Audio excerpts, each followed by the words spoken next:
उपस्थित हुआ हूं।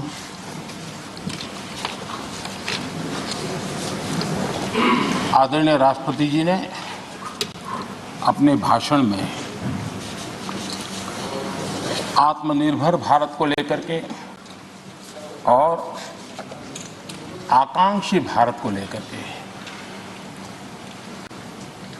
गत दिनों के जो प्रयास हैं उसके संबंध में विस्तार से बात कही है। मैं सभी आदरणीय सदस्यों का बहुत आभार व्यक्त करता हूं जिन्होंने इस महत्वपूर्ण भाषण पर अपनी टिप्पणी की, अपने विचार रखे।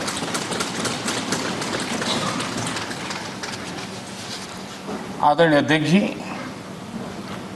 मैं अपनी बात बताने से पहले कल जो घटना घटी उसके लिए दो शब्द जरूर कहना चाहूंगा। देश ने आदरणीय लता दीदी को खो दिया। इतने लंबे काल तक जिनकी आवाज ने देश को मोहित किया, देश को प्रेरित भी किया, देश को भावनाओं से भर दिया और एक अहर्निश सांस्कृतिक धरोहर को मजबूत करते हुए और देश की एकता को भी करीब करीब 36 भाषाओं में उन्होंने गाया। ये अपने आप में भारत की एकता और अखंडता के लिए भी एक प्रेरक उदाहरण है। मैं आज आदरणीय लता दीदी जी को आदरपूर्वक श्रद्धांजलि देता हूं। आदरणीय अध्यक्ष जी, इतिहास इस बात का गवाह है कि द्वितीय विश्व युद्ध के बाद विश्व में बहुत बड़ा बदलाव आया। एक नया वर्ल्ड ऑर्डर जिसमें हम सब लोग जी रहे हैं। मैं साफ देख रहा हूं कि कोरोना काल के बाद विश्व एक नए वर्ल्ड ऑर्डर की तरफ, नई व्यवस्थाओं की तरफ बहुत तेजी से आगे बढ़ रहा है। एक ऐसा टर्निंग पॉइंट है कि हम लोग एक भारत के रूप में इस अवसर को गंवाना नहीं चाहिए। मेन टेबल पर भारत की आवाज भी बुलंद रहनी चाहिए। भारत ने एक लीडरशिप रोल के लिए अपने आप को कम नहीं आंकना चाहिए और इस परिप्रेक्ष्य में आजादी का अमृत महोत्सव, आजादी के 75 साल अपने आप में एक प्रेरक अवसर है। उस प्रेरक अवसर को लेकर के, नए संकल्पों को लेकर के देश जब आजादी के 100 साल मनाएगा तब तक हम पूरे सामर्थ्य से, पूरी शक्ति से, पूरे समर्पण से, पूरे संकल्प से देश को उस जगह पर लेके पहुंचेंगे। ये संकल्प का समय है। आदरणीय अध्यक्ष जी, बीते वर्षों में देश ने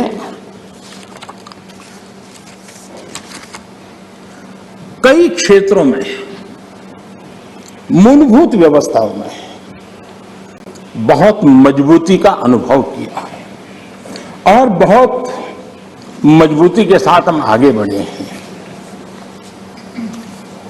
प्रधानमंत्री आवास योजना, गरीबों को रहने के लिए घर हो,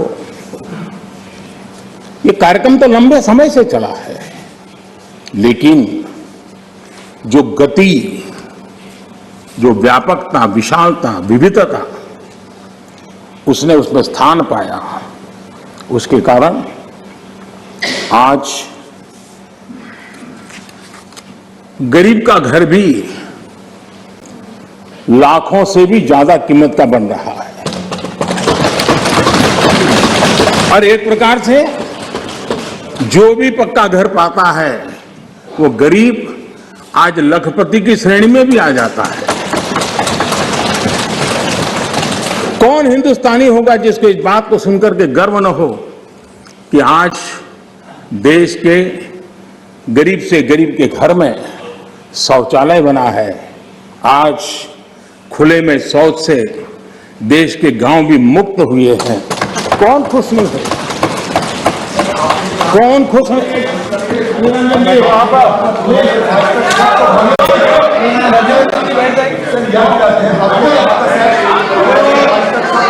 ठीक नहीं है।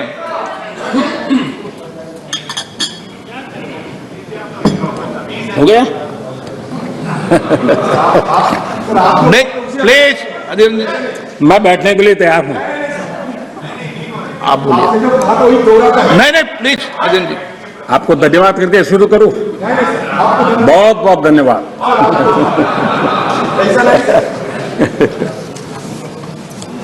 आपका प्यार अजरा अमर रहे।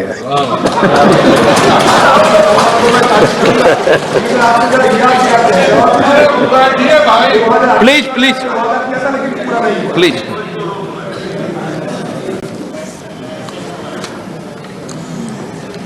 आजादी के इतने सालों के बाद गरीब के घर में भी जब रोशनी होती है तो उसकी खुशियां देश की खुशियों को ताकत देती है।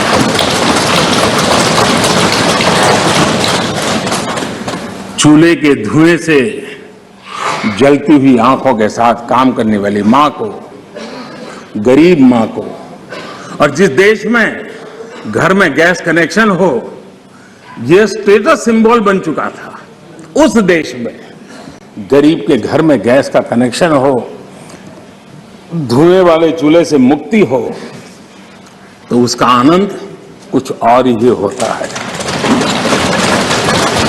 हमारी माताएं बहनें उनका पूरा प्लीज प्लीज दादा प्लीज बैठिए। आपको मैंने पर्याप्त मौका दिया, तरीका ठीक नहीं है। दादा नहीं, दादा को बीच बीच में मौका देना चाहिए, क्योंकि दादा उम्र के इस पड़ाव में भी बचपना का मजा लेते रहते हैं।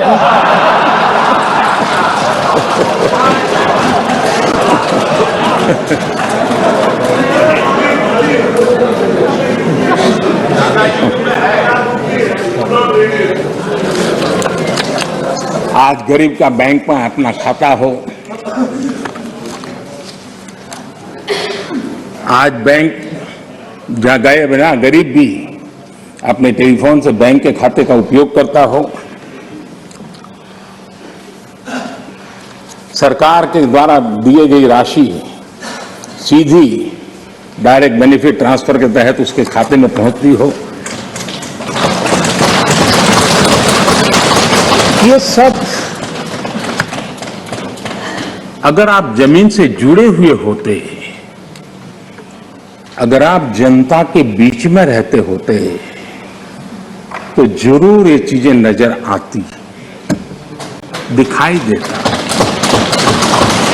लेकिन दुर्भाग्य ये है कि आप में से बहुत लोग ऐसे हैं जिनके सुई कांटा 2014 में अटका हुआ है और उससे वो बाहर ही निकल नहीं पाते हैं, और उसका नतीजा भी आपको भुगतना पड़ा है। आपने जो अपने आप को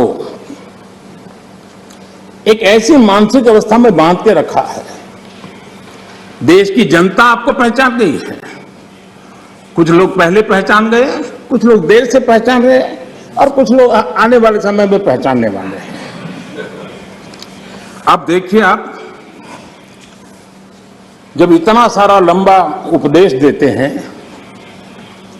तब भूल जाते हैं 50 साल तक कभी आपने भी देश में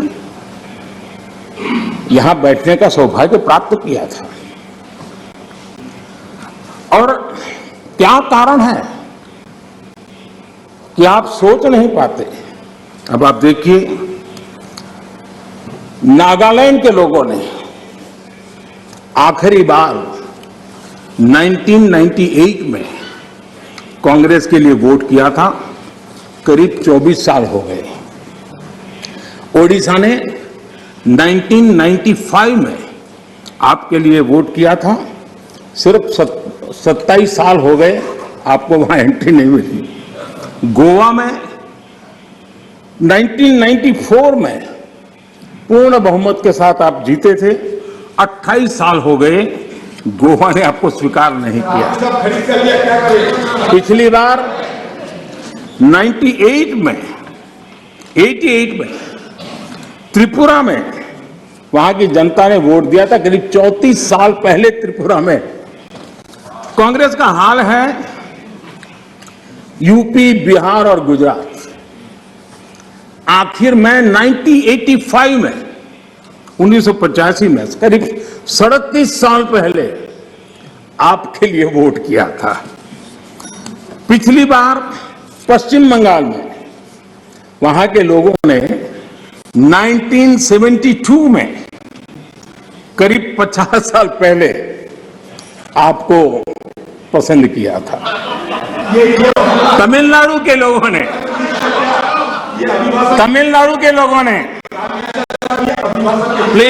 प्लीज तमिलनाडु, मैं इसके लिए सहमत हूं। कागज लेके बाद में बोल लेना। अगर आप उस मर्यादा का पालन करते और इस जगह का उपयोग न करते, और बड़ा दुर्भाग्य है देश का कि सदन जैसी पवित्र जगह देश के लिए काम आनी चाहिए, उसको दल के लिए काम में लेने का जो प्रयास हो रहा है, और उसके कारण जवाब देना हमारी मजबूरी बन जाती है।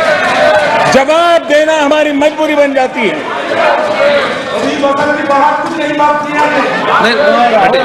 माननीय अध्यक्ष जी, तमिलनाडु आखिर में 1962 में, यानी करीब 60 साल पहले आपको मौका मिला था। तेलंगाना बनाने का श्रेय लेते हैं, लेकिन तेलंगाना बनने के बाद भी वहां की जनता ने आपको स्वीकार नहीं किया। झारखंड का जन्म हुआ, 20 साल हो गए, पूर्ण रूप से कांग्रेस को स्वीकारते नहीं है, पिछले दरवाजे से वो घुसने का प्रयास करते हैं। माननीय अध्यक्ष जी,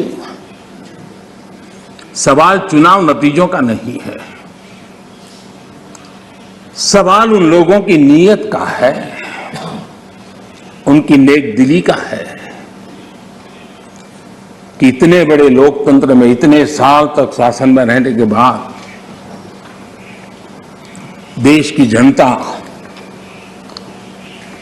हमेशा हमेशा के लिए उनको क्यों नकार रही है।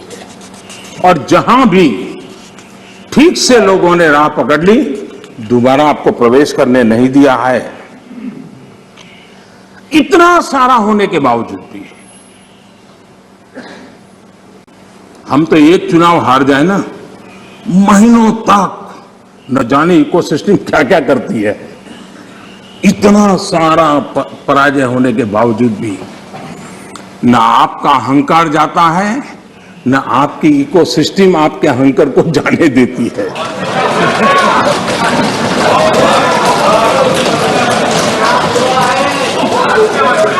सुधराइए। इस बार अजय रंजन जी बहुत सारे शेर सुना रहे थे। चलिए मौका मैं भी ले लूं। और जब अहंकार की बात मैं कर रहा हूं तब तो मुझे कहना ही पड़ेगा, वो जब दिन को रात कहें तो तुरंत मान जाओ, वो जब दिन को रात कहें तो तुरंत मान जाओ, नहीं मानोगे तो वो दिन में नकाब ओढ़ लेंगे। जरूरत हुई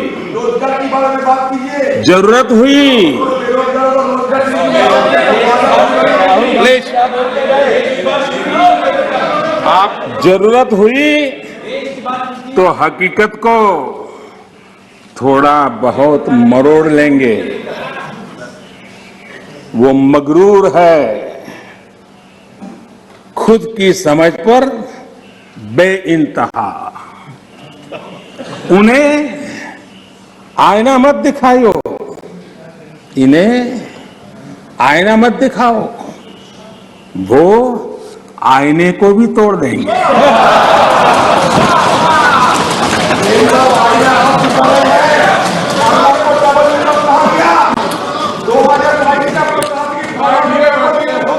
please please please please please.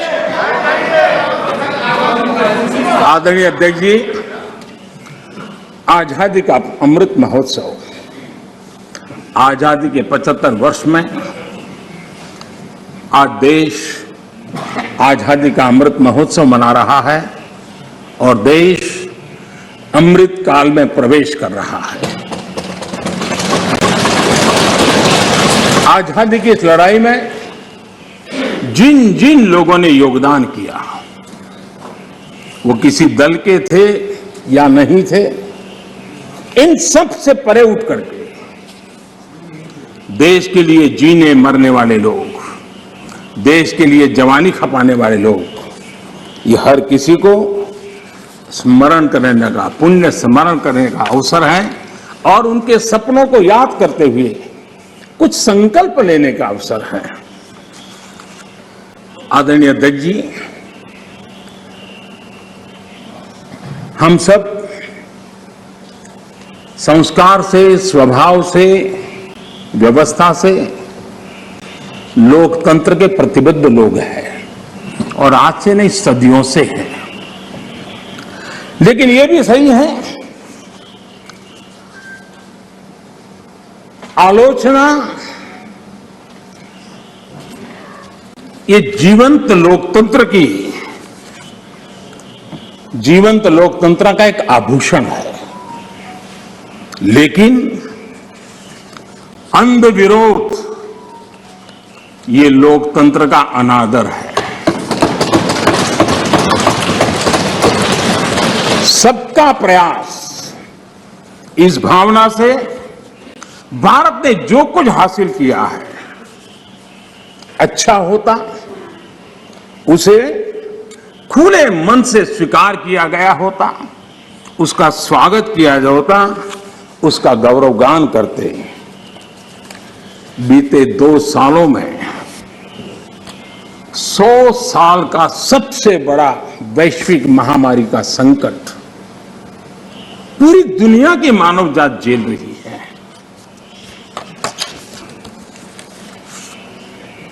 जिन्होंने भारत के अतीत के आधार पर ही भारत को समझने का प्रयास किया, उनको तो आशंका थी, इतना बड़ा विशाल देश, इतनी बड़ी आबादी, इतनी विविधता, ये आदतें, ये स्वभाव, शायद ये भारत इतनी बड़ी लड़ाई नहीं लड़ पाएगा, भारत अपने आप को बचा नहीं पाएगा, यही उनकी सोच थी। लेकिन आज स्थिति क्या है? मेड इन इंडिया कोविड टीके, कोविड वैक्सीन दुनिया में सबसे प्रभावी है।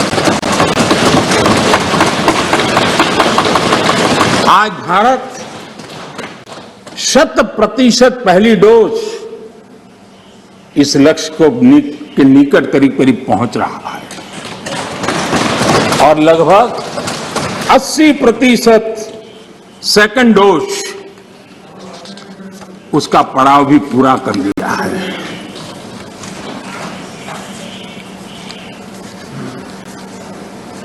माननीय अध्यक्ष जी,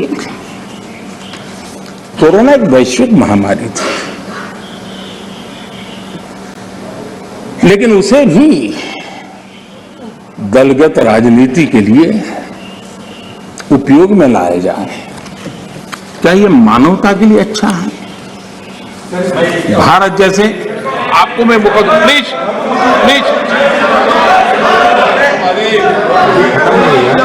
माननीय अध्यक्ष जी, मैंने प्लीज अधीर रंजन जी, आपको पर्याप्त समय माननीय अध्यक्ष जी,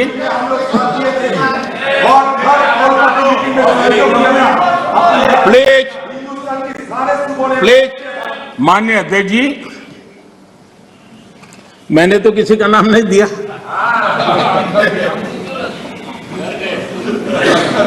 कोई भी टोपी पहन लेने की क्या जरूरत है जी?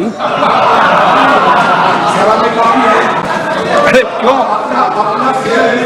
लेकिन जब आप खड़े ही हो गए तो अब मैं नाम दे करके बोलना चाहता हूं।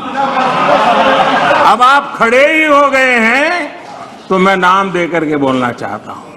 इस कोरोना काल में कांग्रेस ने तो हद कर दी।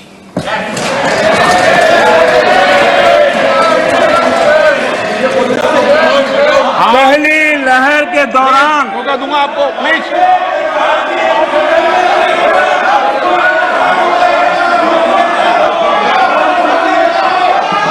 देखिए माननीय सदस्य, प्लीज बैठिए, ये तरीका ठीक नहीं है।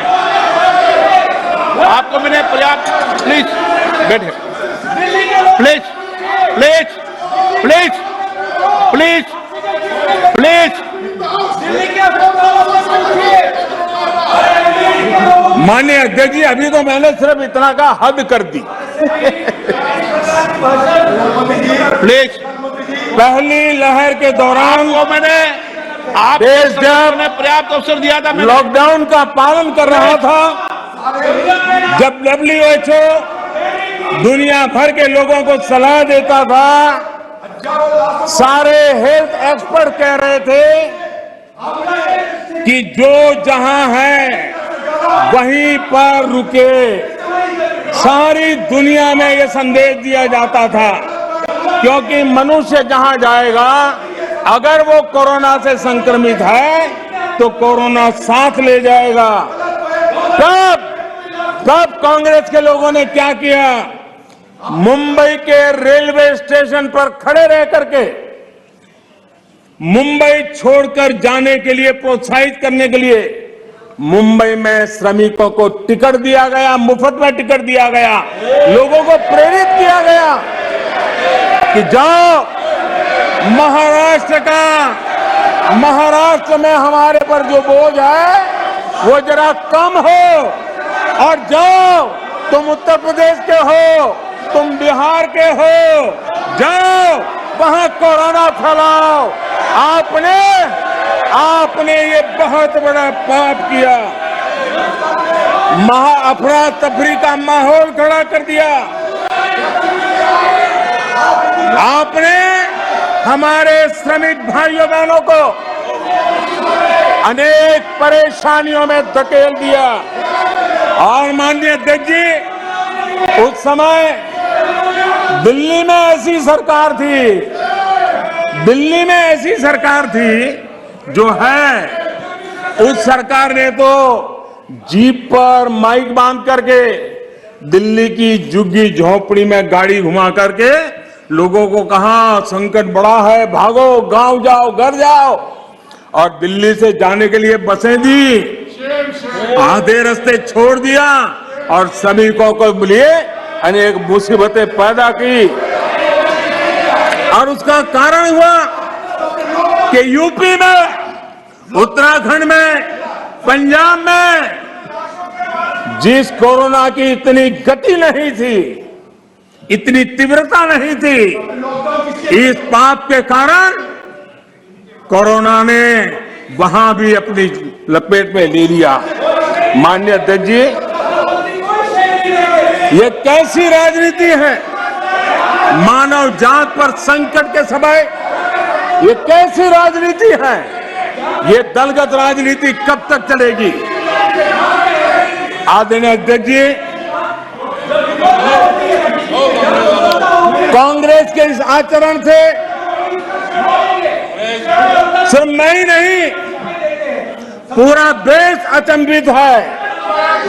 2 साल से देश 100 साल के सबसे बड़े संकट से मुकाबला जूझ कर रहा है।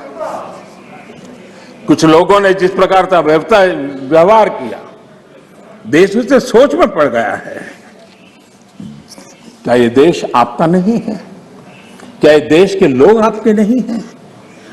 क्या उनके सुख दुख आपके नहीं हैं?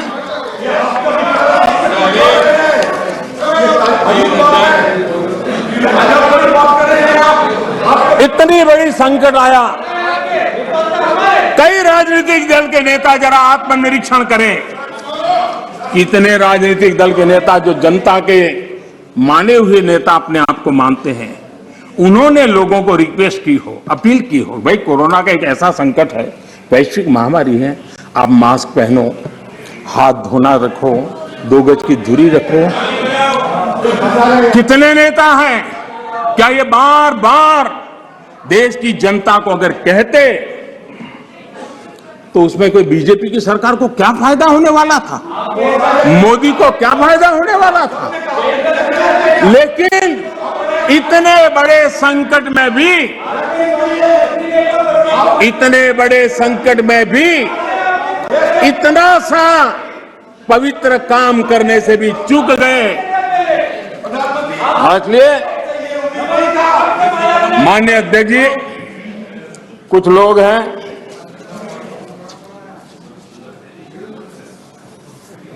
उनको ये इंतजार था कि कोरोना वायरस मोदी की छवि को चपेट में ले लेगा। बहुत इंतजार किया और कोरोना ने भी आपके धैर्य की बड़ी कसौटी की है। आए दिन आप लोग औरों को नीचा दिखाने के लिए महात्मा गांधी का नाम लेते हैं। महात्मा गांधी की स्वदेशी की बात, इसको बार बार दोहराने में हमें कौन रोकता है? अगर मोदी वोकल फॉर लोकल कहता है, मोदी ने कहा इसलिए शब्दों को छोड़ दो भाई, लेकिन क्या आप नहीं चाहते हैं देश आत्मनिर्भर बने? जिस महात्मा गांधी के आदर्शों की बात करते हैं, तब भारत में इस अभियान को ताकत देने में, जुड़ने में आपका क्या जाता था? उसका नेतृत्व आप लीजिए। महात्मा गांधी जी के स्वदेश के निर्णय को आगे बढ़ाइए, देश का भला होगा। और हो सकता है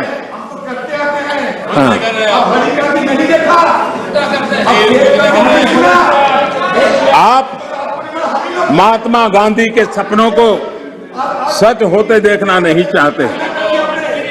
माननीय अध्यक्ष जी, आज पूरी दुनिया योग के लिए, एक प्रकार से कोरोना में तो योग ने दुनिया भर में जगह बना ली। दुनिया भर में कौन हिंदुस्तानी होगा जिसको योग के लिए गर्व ना हो? आपने उसका भी मजाक उड़ाया, उसका भी विरोध किया। अच्छा होता आप लोगों को कहते भाई संकट में घर में है, ये योगा कीजिए, आपको फायदा होगा। क्या नुकसान था? फिट इंडिया मूवमेंट चले, देश का नौजवान सशक्त हो, सामर्थ्यवान हो। आपको मोदी से विरोध हो सकता है। फिट इंडिया मूवमेंट, आपके राजनीतिक दलों के छोटे छोटे युवा मंच होते हैं। अगर हम सब ने मिलकर के अगर इस फिट इंडिया के द्वारा देश की युवा शक्ति को इस सामर्थ्य की तरफ आगे बढ़ने के लिए कहते, लेकिन उसका भी विरोध, उसका भी उपहास, यानी क्या हो गया है आपको मुझे समझ नहीं आ रहा है। और इसलिए मैं आज इसलिए कहता हूं आपको ध्यान में आए कि आप कहां खड़े हैं जी। और मैंने इतिहास बताया, 60 साल के लेकर 15 साल तक पूरा कालखंड, इतने राज्य, कोई आपको घुसने नहीं दे रहा है। माननीय अध्यक्ष जी, कभी कभी मैं ये विशेष बहुत प्यार से कह रहा हूं, नाराज मत हो जाना।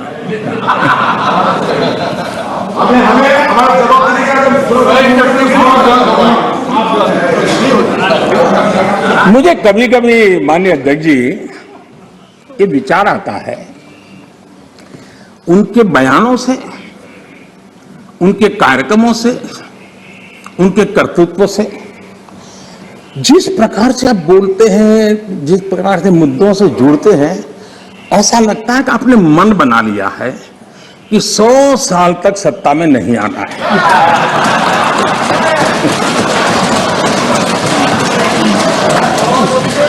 कोई ऐसा नहीं करता जी। थोड़ी सी भी आशा होती, थोड़ा सा भी लगता हाँ यार देश की जनता फिर से फुलहार करेगी, तो ऐसा नहीं करते। और इसलिए खैर अब आपने ही तय कर लिया 100 साल के लिए, तो फिर मैंने भी तैयारी कर ली है।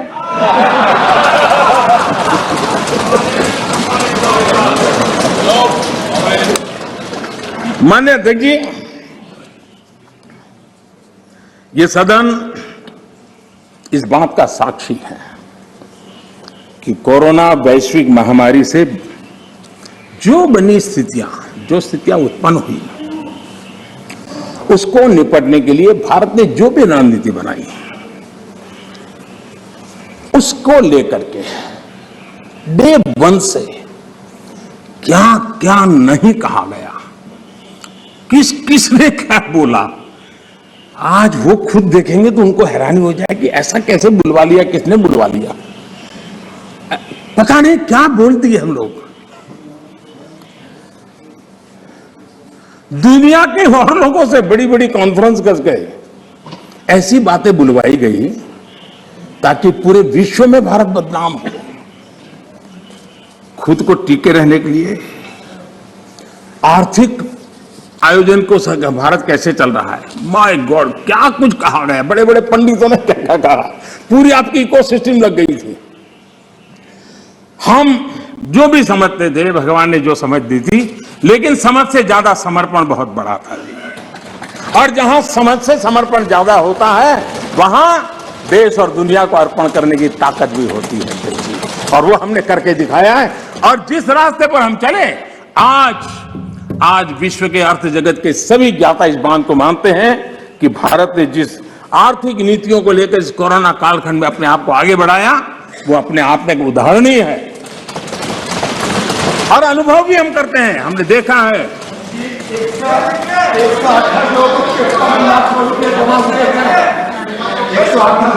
मान्य जी, भारत आज दुनिया की, मान्य अध्यक्ष जी, भारत आज दुनिया की जो बड़ी इकोनॉमीज है, उसमें सबसे तेजी से विकसित हो रही बड़ी अर्थव्यवस्था है।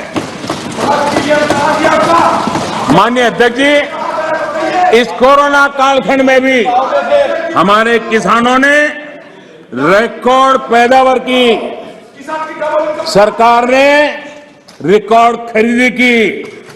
दुनिया के अनेक देशों में जहां खाने का संकट पैदा हुआ, और आपको पता होगा 100 साल पहले जो आपदा आई थी, उसके जो रिपोर्ट है उसमें ये बात कही गई है कि बीमारी से मरने वालों की जैसी तादाद है, वैसी भूख से मरने वालों की भी बड़ी तादाद है। उस समय के 100 साल पहले की रिपोर्ट में है।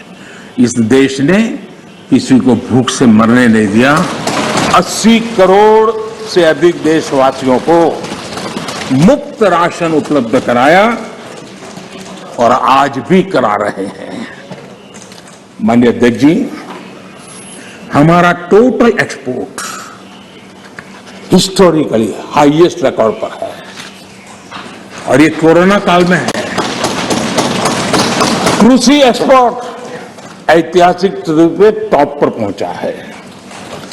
सॉफ्टवेयर एक्सपोर्ट नई ऊंचाई तरफ बढ़ रहा है। मोबाइल फोन एक्सपोर्ट्स अभूतपूर्व वृद्धि हुई है। डिफेंस एक्सपोर्ट, कईयों को परेशानी हो रही है। ये आत्मनिर्भर भारत का कमाल है कि आज देश डिफेंस एक्सपोर्ट में भी अपनी एक पहचान बना रहा है। एफडीआई और एफपीआई, माननीय अध्यक्ष जी,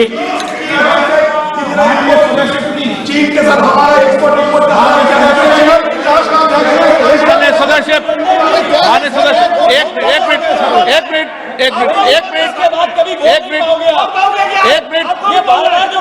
आप चुप रहिए, आप शांत रहिए, आप शांत रहिए प्लीज। माननीय सदस्य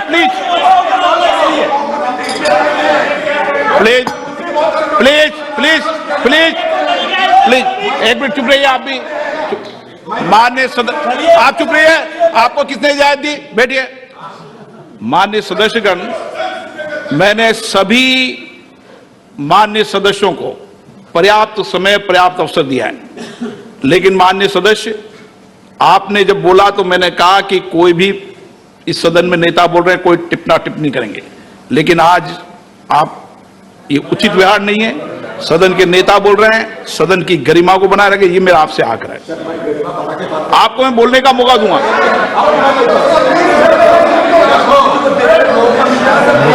ठीक है, आप बैठिए, आपको मौका नहीं दिया मैंने। माननीय प्रधानमंत्री प्लीज, माननीय दादा आपको मौका नहीं। माननीय सदस्य प्लीज, माननीय आप अध्यक्ष जी, समझाएंगे, आप पूरा सुनो, सब समझाएंगे। सदन में थोड़ी बहुत टोका टोकी तो आवश्यक होती है, जरा गर्मी रहती है, लेकिन जब सीमा के बाहर जाता है तो जरा लगता है कि हमारे साथी ऐसे हैं। माननीय अध्यक्ष जी, उनकी पार्टी के एक एमपी ने चर्चा की शुरुआत की थी और यहां से कुछ छोटा मोटा नोकझोंक चल रहा था और मैं मेरे कमरे से स्क्रीन पे देख रहा था कि हमारे मंत्री प्रहलाद जी पीछे गए, सबको रोका और वहां से चैलेंज आई कि अगर हमें रोकोगे तो तुम्हारे नेता का ये हाल करेंगे। क्या इसी का ये हो रहा है क्या? माननीय अध्यक्ष जी, आपने आपको दर्शन करने का मौका मिला, माननीय अध्यक्ष जी, इसलिए रह नहीं जा सकता, कम से कम इसको प्रक्रिया करो। आपने आपको अब हर एक को अपना सीआर सुधारने की कोशिश तो करनी चाहिए और मैं मानता हूं जितना किया है उससे आपका सीआर ठीक हो गया है। जिन लोगों को रजिस्टर करना है आपके इस पराक्रम को कर लिया है जी, ज्यादा क्यों कर रहे हो? इस सत्र में तो कोई आपको नहीं निकालेगा, विश्वास करो। इस सत्र में आपको कोई निकालने का नहीं, मैं आपको गारंटी देता हूं।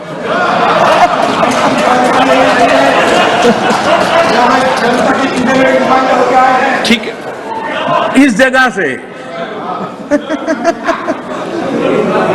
अरे वे ऐसे ही बच गए हो।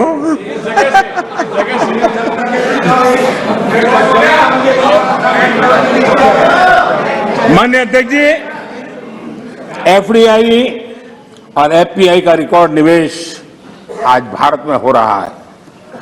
रिन्यूएबल एनर्जी के क्षेत्र में आज हिंदुस्तान दुनिया के टॉप 5 कंट्रीज में है।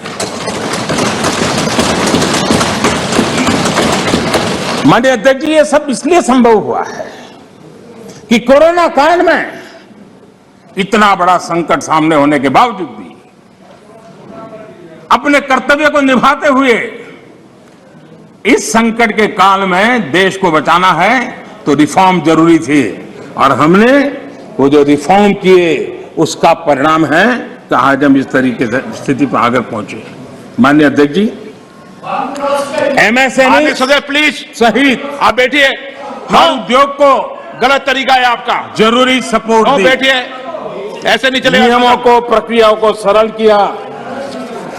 आत्मनिर्भर भारत का जो मिशन है उसको हमने चरितार्थ करने के लिए भरपूर कोशिश की।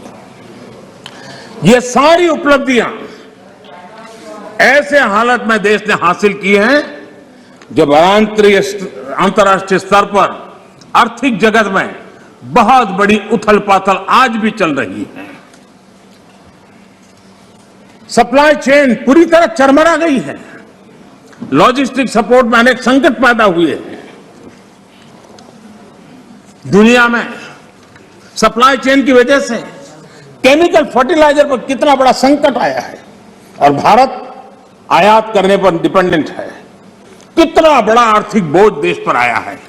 पूरी विश्व में हालत पैदा हुई है, लेकिन भारत ने किसानों को इस पीड़ा झेलने के लिए मजबूर नहीं किया। भारत ने वो सारा बोझ देश ने अपने कंधों पर उठाया और किसान को ट्रांसफर नहीं होने दिया है। भारत ने फर्टिलाइजर की सप्लाई को भी निरंतर जारी रखा है। कोरोना के संकट काल में भारत ने अपनी खेती को, अपने छोटे किसानों को संकट से बाहर निकालने के लिए बड़े फैसले लिए। मैं कभी कभी सोचता हूं, जो लोग जड़ों से कटे हुए लोग हैं, 2-2, 4-4 पीढ़ी से महलों में बैठने की आदत हो गई है, वो देश के छोटे किसानों की क्या समस्या है वो समझ ही नहीं पाए। उनके अगल बगल में जिन किसानों की उनकी पहुंच थी, उससे आगे देख नहीं पाए हैं। और मैं कभी ऐसे लोगों को पूछना चाहता हूं कि छोटे किसानों के प्रति आपकी इतनी नफरत क्यों है? क्या आप छोटे किसानों के कल्याण के लिए आप रोड़े अटकाते रहते हो? छोटे किसानों को इस संकट में डालते हो? माननीय अध्यक्ष जी, अगर गरीबी से मुक्ति चाहिए तो हमें हमारे छोटे किसानों को मजबूत बनाना होगा। ग्रामीण अर्थव्यवस्था को मजबूत बनाना है तो हमारे छोटे किसानों को मजबूत बनाना होगा। अगर हमारा छोटा किसान मजबूत होता है, छोटी सी जमीन होगी, 2 हेक्टेयर की भूमि होगी, तो भी उसको आधुनिक करने का वो प्रयास करेगा, नया सीखने का प्रयास करेगा, और उसकी ताकत आएगी तो देश की अर्थरचना को भी ताकत मिलेगी। और इसलिए आधुनिकता के लिए छोटे किसानों की तरफ ध्यान देने का हमारा प्रयास है। लेकिन छोटे किसानों के प्रति जिन लोगों के मन में नफरत है, जिन्होंने छोटे किसानों के दुख दर्द नहीं जाना है, उनको किसानों के नाम पर अपनी राजनीति करने का कोई हक नहीं बनता है। माननीय अध्यक्ष जी, इस बात को हमें समझना होगा। सैकड़ों वर्षों का गुलामी कालखंड, उसकी जो मानसिकता है, वो आजादी के 75 साल के बाद भी कुछ लोग बदल नहीं पाए। ये गुलामी की मानसिकता किसी भी राष्ट्र की प्रगति के लिए बहुत बड़ा संकट होती है। लेकिन माननीय अध्यक्ष जी, आज देश का मैं एक चित्र देखता हूं। एक ऐसा समुदाय, एक ऐसा वर्ग है, आज भी वो गुलामी की मानसिकता में जीता है। आज भी 19वीं सदी के काम, उस सोच, उनसे में जकड़ा हुआ है। और 20वीं सदी के जो कानून है, वही कानून उसको कानून लगते हैं। माननीय अध्यक्ष जी, गुलामी की मानसिकता, इन 19वीं सदी का रहन सहन, 20वीं सदी के कानून 21वीं सदी की आकांक्षाएं पूरी नहीं कर सकते। 21वीं सदी के अनुकूल हमें बदलाव बहुत जरूरी है। माननीय अध्यक्ष जी, जिस बदलाव को हमने अस्वीकार किया, उसका परिणाम क्या है? फ्रेट कॉरिडोर, इतने मनोमंथन के बाद, कई वर्षों तक उसके बाद योजना बनी, 2006 में प्लानिंग, 2006 से 2014 तक का उसका हाल देखिए। 2014 के बाद उसकी तेजी आई। यूपी में सरयू नहर परियोजना 70 के दशक में शुरू हुई, 70 दशक में, और उसकी लागत 100 गुना बढ़ गई। हमारे आने के बाद हमने उस काम को पूरा किया। ये कैसी सोच है, क्या तरीके हैं? यूपी का अर्जुन डैम परियोजना 2009 में शुरू हुई, 2017 तक 1/3 खर्चा हुआ। हमने इतने कम समय में इसको पूर्ण कर दिया। अगर कांग्रेस के पास इतनी सत्ता थी, इतने सालों तक सत्ता थी, तो 4 धाम को वो ऑल वेदर सड़कों में परिवर्तित कर सकते थे, जोड़ सकते थे, लेकिन नहीं किया। वाटरवे, सारी दुनिया वाटरवे का समर्थन है।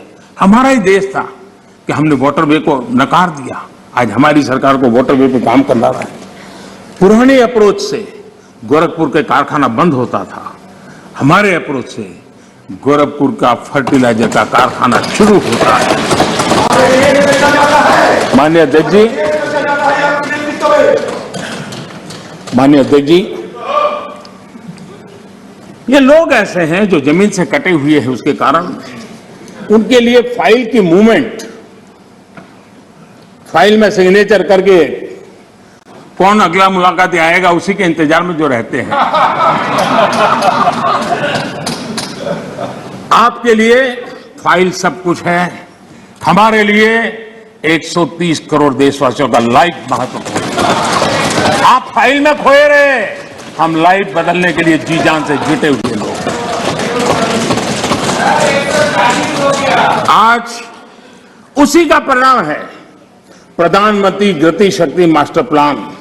एक हॉलिस्टिक अप्रोच, टुकड़ों में नहीं, एक आधा काम वहां आ रहा है, रोड बन रहा है, फिर बिजली वाला आकर के खुदाई करता है, वो ठीक होता है, फिर पानी वाला आकर के खुदाई करता है।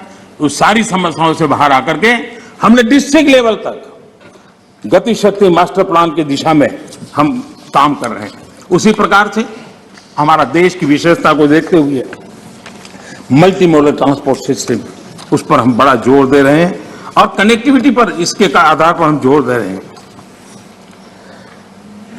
आजादी के बाद सबसे तेज गति से ग्रामीण सड़कें कहीं बन रही है तो इस 5 साल के कालखंड में बनी है। माननीय अध्यक्ष जी, नेशनल हाईवे बन रहे हैं, रेलवे लाइनों का बिजलीकरण हो रहा है। आज देश नए एयरपोर्ट्स, हेलीपोर्ट्स और वाटरड्रोम का नेटवर्क खड़ा कर रहा है। देश के 6 लाख से अधिक गांवों में ऑप्टिकल फाइबर नेटवर्क के लिए काम चल रहा है। माननीय अध्यक्ष जी, ये सारे काम ऐसे हैं जो रोजगार देते हैं, ज्यादा से ज्यादा रोजगार इन्हीं कामों से मिलता है। आधुनिक इंफ्रास्ट्रक्चर आज देश की आवश्यकता है और अभूतपूर्व निवेश भी हो रहा है और उसी से रोजगार भी बढ़ना है, विकास भी बढ़ना है और विकास की गति भी बढ़ना है और इसलिए आज देश उस दिशा में काम कर रहा है। माननीय अध्यक्ष जी,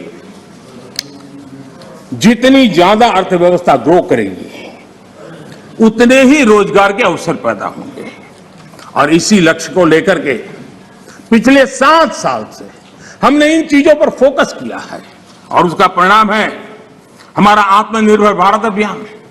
मैन्युफैक्चरिंग हो या सर्विस सेक्टर हो, हर सेक्टर में हमारा उत्पाद बढ़ रहा है, उत्पादन बढ़ रहा है।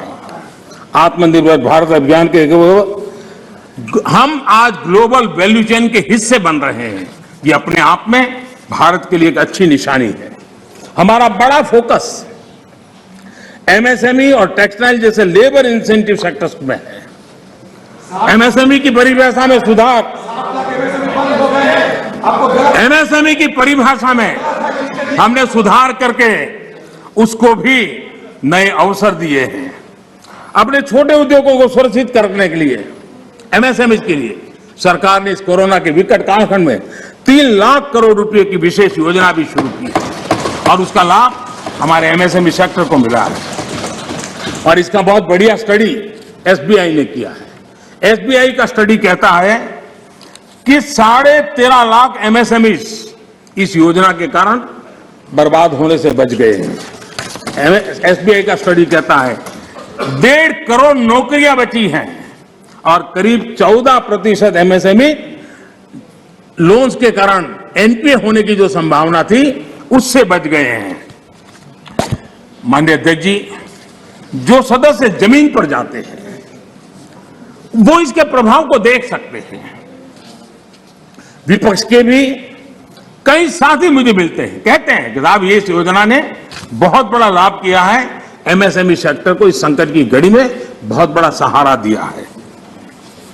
माननीय अध्यक्ष जी, उसी प्रकार से मुद्रा योजना कितनी सफल रही, हमारी माताएं बहनें कितनी उस क्षेत्र में आई है। लाखों लोग बिना गारंटी बैंक से लोन लेकर के आज अपना स्वरोजगार की दिशा में आगे बढ़े और खुद तो करते हैं, 1-2 लोगों को रोजगार भी देते हैं। स्वनिधि योजना, स्ट्रीट वेंडर्स, कभी हमने सोचा नहीं, पहली बार आजादी के बाद स्ट्रीट वेंडर्स और बैंक के अंदर से लोन मिल रहा है और हमारा स्ट्रीट वेंडर डिजिटल ट्रांजेक्शन कर रहा है और करोड़ों श्रमिकों को लाभ मिल रहा है। हमने गरीब श्रमिकों के लिए 2 लाख करोड़ रुपए से ज्यादा खर्च किए हैं। आत्मनिर्भर भारत रोजगार योजना के तहत हजारों लाभार्थियों के खाते में हमने सीधे पैसे ट्रांसफर किए हैं। माननीय अध्यक्ष जी, इंडस्ट्री को गति देने बेहतर इंफ्रास्ट्रक्चर की बहुत जरूरत होती है। पीएम गति शक्ति नेशनल प्लान, मास्टर प्लान, ये हमारे लॉजिस्टिक कॉस्ट को बहुत कम करेगा और उसके कारण देश में भी माल सस्ते में पहुंच पाएगा और एक्सपोर्ट करने वाले लोग भी दुनिया के साथ कंपटीशन कर पाएंगे और इसलिए पीएम गति शक्ति प्लान आने वाले दिनों में बहुत लाभकारक होने वाला है। माननीय अध्यक्ष जी, सरकार ने एक और बड़ा काम किया है। नए क्षेत्रों को, एंटरप्रेन्योर्स को, उसके लिए हमने ओपन कर दिया है। आत्मनिर्भर भारत योजना के तहत स्पेस, डिफेंस, ड्रोन्स, माइनिंग को प्राइवेट सेक्टर को आज देश के विकास में भागीदार बनने के लिए हमने निमंत्रित किया है। देश में एंटरप्रेन्योर्स के लिए बेहतर माहौल बनाने के लिए सिंपल टैक्स सिस्टम की शुरुआत, हजारों कंप्लायंसेस हमारे देश में आदत ऐसी हुई, हर डिपार्टमेंट ये लाओ, वो लाओ, ये कागज लाओ, वो नाम लाओ, वो सारा करीब 25,000 कंप्लायंसेस हमने खत्म किए हैं। आज मैं तो राज्यों से भी आग्रह करूंगा कि वे भी ढूंढ कैसे कंप्लायंसेस खत्म करें। देश के नागरिकों को परेशानी हो रही है, उसको समझे हम लोग। आज देश में इस प्रकार के बैरियर्स हटाए जा रहे हैं। डोमेस्टिक इंडस्ट्री को लेवल प्ले फील्ड देने के लिए एक के बाद एक कदम हम उठाते जा रहे हैं। माननीय अध्यक्ष जी, आज देश उस पुरानी अवधारणा से बाहर निकल रहा है। हमारे देश में सोच बन गई कि सरकार ही भाग्य विधाता है, तुम्हें सरकार पर ही निर्भर रहना पड़ेगा, तुम्हारी आशा अपेक्षाएं कोई पूरी नहीं कर सकता है, सरकार ही करेगी, सब कुछ सरकार देगी। ये हम लोगों ने इतना ईगो पाल के रखा था और उसके कारण देश के सामर्थ्य को भी चोट पहुंची है। और इसलिए सामान्य युवा के सपने, युवा कौशल, उसके रास्ते हम नए सिरे से सोचना शुरू किया। सब कुछ सरकार करती है ऐसा नहीं है, देशवासियों की ताकत अनेक गुना ज्यादा होती है। वो सामर्थ्य के साथ अगर संकल्प के साथ जुड़ जाते तो परिणाम मिलता है। अब देखिए, 2014 के पहले हमारे देश में सिर्फ 500 स्टार्टअप थे। जब अवसर दिया जाता है देश के नौजवानों को तो क्या परिणाम आता है। इन 7 साल में 2014 के पहले 500 स्टार्टअप, इस 7 साल में 60,000 स्टार्टअप इस देश में काम कर रहे हैं। ये मेरे देश के युवाओं की ताकत है और उसमें यूनिकॉर्न बन रहे हैं और एक एक यूनिकॉर्न यानी हजारों करोड़ की उसकी वैल्यू तय हो जाती है। माननीय अध्यक्ष जी, और बहुत ही कम समय में भारत के यूनिकॉर्न सेंचुरी बनाने की दिशा में आगे बढ़ रहे हैं। ये बहुत बड़ा अचीवमेंट। हजारों करोड़ की कंपनी बनने में पहले दशकों लग जाते थे। आज हमारे नौजवानों की ताकत है, सरकार की नीतियों के कारण साल 2 साल के अंदर हजारों करोड़ के कारोबार को उनके आसपास वो देख पा रहे हैं। आज माननीय अध्यक्ष जी, हम स्टार्टअप्स, यूनिकॉर्न्स में, इस मामले में दुनिया में टॉप 3 में पहुंच गए। कौन हिंदुस्तानी होगा जिसको गर्व नहीं होगा। लेकिन ऐसे समय इस सरकार का अंत विरोध करने की जिनको आदत लग गई है, सुबह सुबह शुरू हो जाते हैं। और यहां मैंने देखा, हमारे अजय रंजन जी कह रहे थे, क्या रखा है, मोदी मोदी मोदी मोदी करते रहते हो। है, यही कर रहे थे। हाँ, साहब लोग मोदी मोदी मोदी बोल रहे हैं, हाथ क्यों बोल रहे हैं।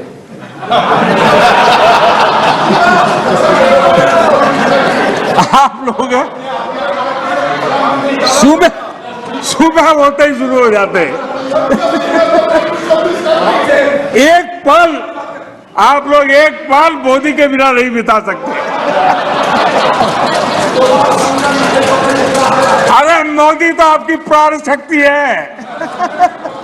मोदी जी प्रधानमंत्री, इसलिए मोदी जी का नाम तो करना ही पड़ेगा।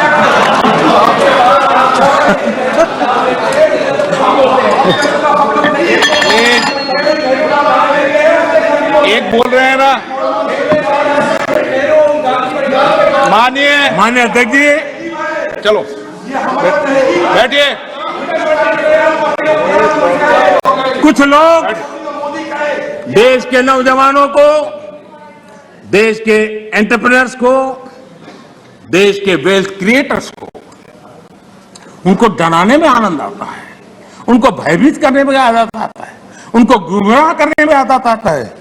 देश का नौजवान उनकी बातें सुन नहीं रहा है, इसके कारण देश आगे बढ़ रहा है। माननीय अध्यक्ष जी, आज जो यूनिकॉर्न है, यही उसमें से कुछ मल्टीनेशनल कंपनियां बनने का सामर्थ्य रखती है। लेकिन कांग्रेस में ऐसे लोग बैठे हैं जो कहते हैं, जो हमारे उद्यमी हैं उनके लिए कहते हैं, और आपको भी जानकर के आश्चर्य होगा, क्या कहते हैं? वो कहते हैं ये उद्यमी लोग कोरोना वायरस का वेरिएंट, बताइए क्या हो गया? हमारे देश के उद्यमी एक कोरोना वायरस के वेरिएंट है क्या? हम क्या बोल रहे हैं? किसके लिए बोल रहे हैं?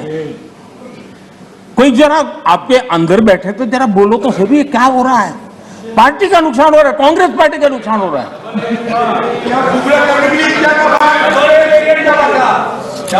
माननीय अध्यक्ष जी, जो इतिहास के जो लोग इतिहास से सबक नहीं लेते हैं, वो इतिहास में खो जाते हैं। माननीय अध्यक्ष जी, ये मैं इसलिए कह रहा हूं, जरा 60 से 80 का दायका, 60 से 80 का दायका, उनके सभी प्रमुख लोग उसमें आ जाते हैं जो देश का नेतृत्व करते थे। उस कालखंड की बात कर रहा हूं। 60 से 80 के दशक में क्या नैरेटिव होता था? कांग्रेस के ही सत्ता साथी, कांग्रेस के साथ रहकर के सुख भोगने वाले लोग, ये वही लोग पंडित नेहरू जी की सरकार को और श्रीमती इंदिरा गांधी जी की सरकार को क्या कहते थे? ये तो टाटा बिरला की सरकार है, इस सरकार को तो टाटा बिरला चला रहे हैं। 60 से 80 दशक तक यही बातें बोली जाती थी, नेहरू जी के लिए बोली जाती थी, इंदिरा जी के लिए बोली जाती थी, और आपने उनके साथ भागीदारी की सत्ता में, लेकिन उनकी आदतें भी ले ली, आप भी उसी भाषा को बोल रहे हो। मैं देख रहा हूं आप इतने नीचे गए हो, इतने नीचे गए हो। हां, मुझे लगता है कि आज पंचिंग बैग बदल गया है, लेकिन आपकी आदत नहीं बदली है। मुझे विश्वास है यही लोग सदन में कहने की हिम्मत करते थे, बाहर तो बोलते ही थे, जहां मौका मिले चुप नहीं रहते थे। वो कहते हैं मेक इन इंडिया हो ही नहीं सकता है। बताओ, इसमें आनंद आ रहा है? कोई ऐसा हिंदुस्तान के लिए सोच सकता है क्या कि मेक इन इंडिया हो ही नहीं सकता? अरे भाई, आपको तकलीफ होगी, हम आकर के करेंगे, ठीक है, ऐसा बोलो। देश को क्यों गाली देते हो जी? देश के खिलाफ क्यों बोलते हो? मेक इन इंडिया हो नहीं सकता। मेक इन इंडिया का मजाक उड़ाया गया, और आज देश की युवा शक्ति ने, देश के एंटरप्रेन्योर ने करके दिखाया है। आप मजाक के विषय बन गए हो।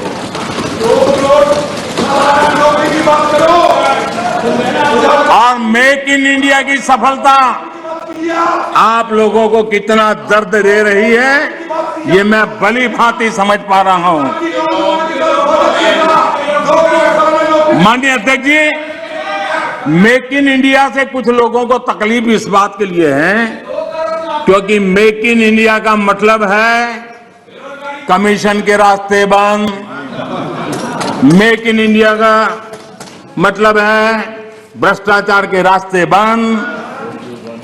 मेक इन इंडिया का मतलब है तिजोरी भरने के रास्ते बंद। और इसलिए मेक इन इंडिया का ही विरोध करो। मोदी की इंडिया होगा, विराट मोदी को इंडिया होगा। भारत के लोगों के सामर्थ्य को नजरअंदाज करने का पाप, देश के लघु उद्यमियों के सामर्थ्य का अपमान, देश के युवाओं का अपमान, देश की इनोवेटिव क्षमता का अपमान। माननीय अध्यक्ष जी, देश में इस प्रकार का नकारात्मकता का, निराशा का वातावरण, खुद निराश हैं, खुद सफल नहीं हो पा रहे हैं, इसलिए देश को असफल होने करने के जो खेल चल रहे हैं उसके खिलाफ देश का नौजवान बहुत जाग चुका है, जागरूक हो चुका है। माननीय अध्यक्ष जी, पहले जो सरकार चलाते थे और जिन्होंने 50 साल तक देश की सरकारें चलाई,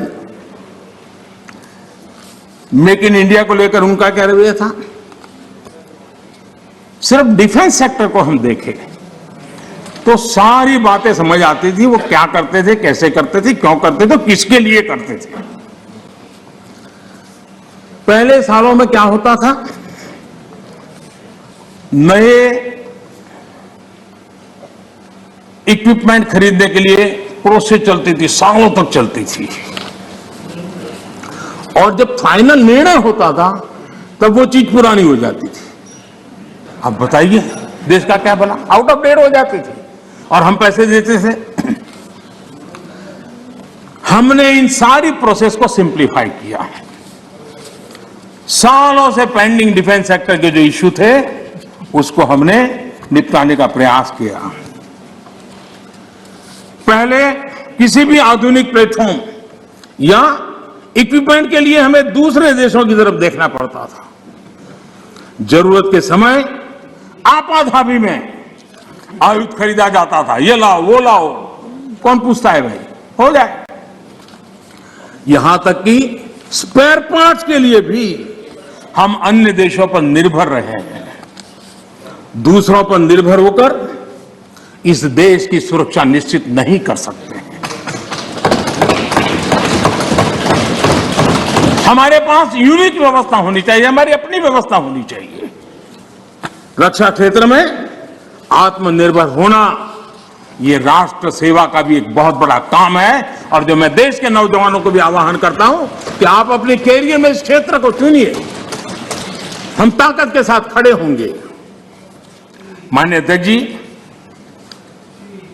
इस बजट में भी हमने ज्यादा से ज्यादा रक्षा उपकरण भारत में ही बनाएंगे, भारतीय कंपनियों से ही खरीदेंगे, ये बजट में प्रावधान किया है। बाहर से लाने के रास्तों बंद करने की दिशा में हम कदम बढ़ाए थे। हमारी सेनाओं की जरूरत पूरी होने के अलावा हम एक बड़े डिफेंस एक्सपोर्टर बनने का सपना लेकर के चल रहे हैं, और मुझे विश्वास है ये संकल्प भी पूरा होगा। मैं जानता हूं कि रक्षा सौदों में कितनी बड़ी ताकतें पहले अच्छे अच्छों को खरीद लेती थी, ऐसी ताकतों को मोदी ने चुनौती दी, और इसलिए मोदी पर उनकी नाराजगी नहीं, गुस्सा होना भी बहुत स्वाभाविक है, और उनका गुस्सा प्रकट भी होता रहता है। माननीय अध्यक्ष जी,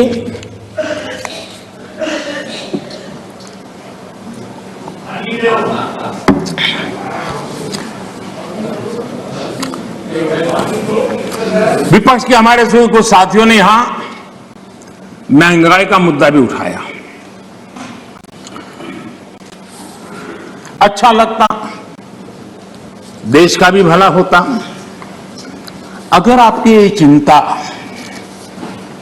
तब भी होती जब कांग्रेस के नेतृत्व में यूपीए की सरकार थी।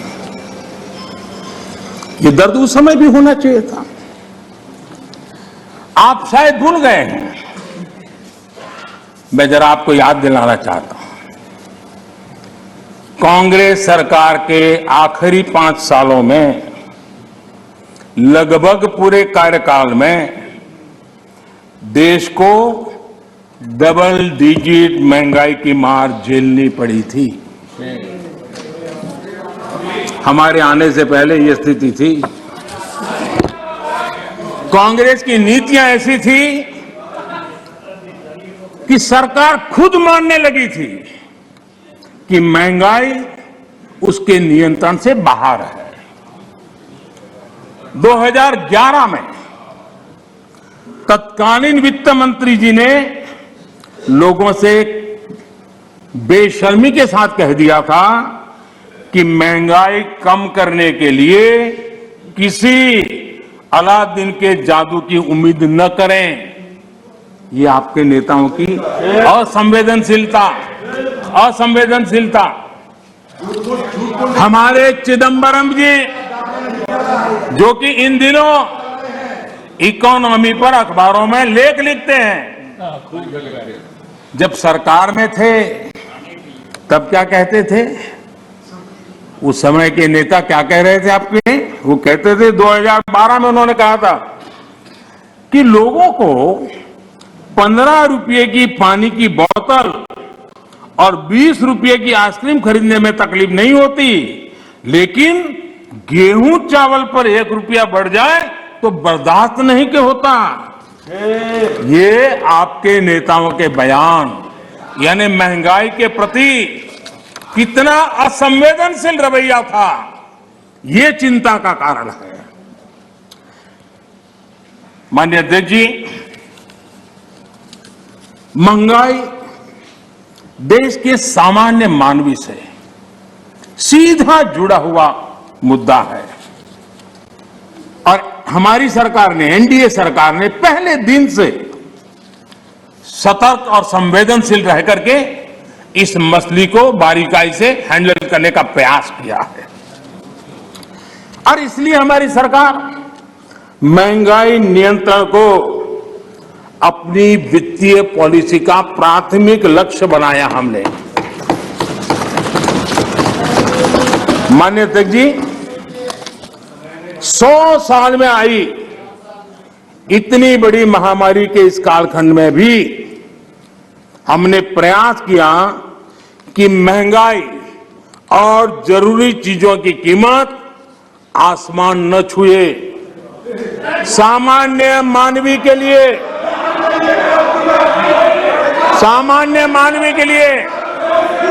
दादा, आपके काम की बात है। अरे आपके काम की बात है, मजा लो ना, आपके काम आएगा।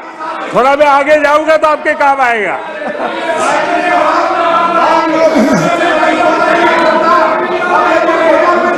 माननीय अध्यक्ष जी, महंगाई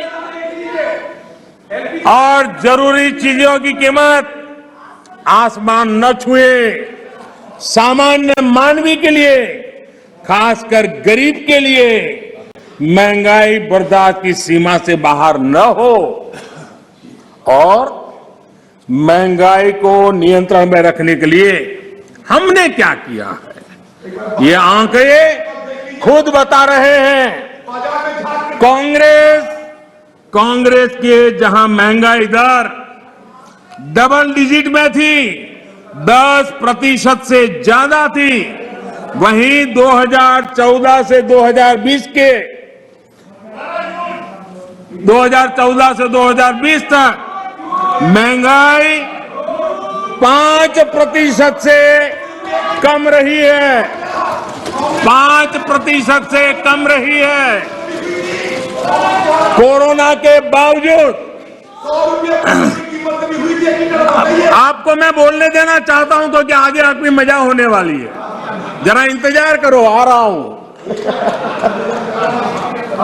कोरोना के बावजूद इस साल महंगाई 5.2% रही है और उसमें भी फूड इन्फ्लेशन 3% से कम रही है।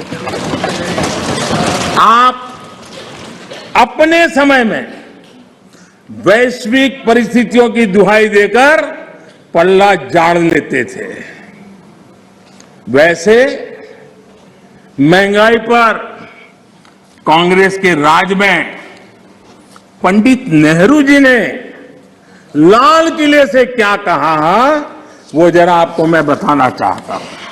पंडित नेहरू देश के पहले प्रधानमंत्री लाल किले से बोल रहे हैं। देखिए, आपकी इच्छा रहती है ना, मैं पंडित जी का नाम नहीं बोलता हूं, आज मैं बार बार बोलने वाला हूं। आज तो नेहरू जी ही नेहरू जी।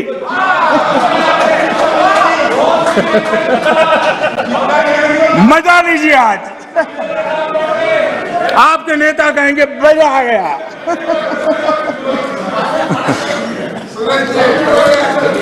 माननीय अध्यक्ष जी, पंडित नेहरू जी ने लाल किले पर से कहा था, और ये उस जमाने में कहा गया था, तब ग्लोबलाइजेशन इतना नहीं था, नाम मात्र का भी नहीं था। उस समय नेहरू जी लाल किले से देश को संबोधन करते हुए क्या कह रहे हैं? कभी कभी कोरिया में लड़ाई भी हमें प्रभावित करती है। इसके चलते वस्तुओं की कीमतें बढ़ जाती है। इति नेहरू जी, भारत के पहले प्रधानमंत्री। कभी कभी कोरिया में लड़ाई भी हमें प्रभावित करती है, इसके चलते वस्तुओं की कीमतें बढ़ जाती हैं और यह हमारे नियंत्रण से भी बाहर हो जाती है। देश के सामने देश का पहला प्रधानमंत्री हाथ ऊपर कर देता है, हाथ ऊपर कर देता है। आगे क्या कहते हैं? देखो जी, आपके काम की बात है। आगे कहते हैं, पंडित नेहरू जी आगे कहते हैं,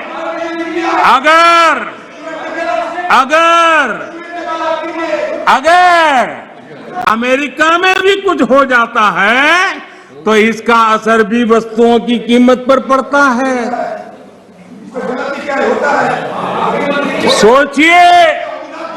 सोचिए तब महंगाई की समस्या कितनी गंभीर थी कि नेहरू जी को लाल किले से देश के सामने हाथ ऊपर करने पड़े थे।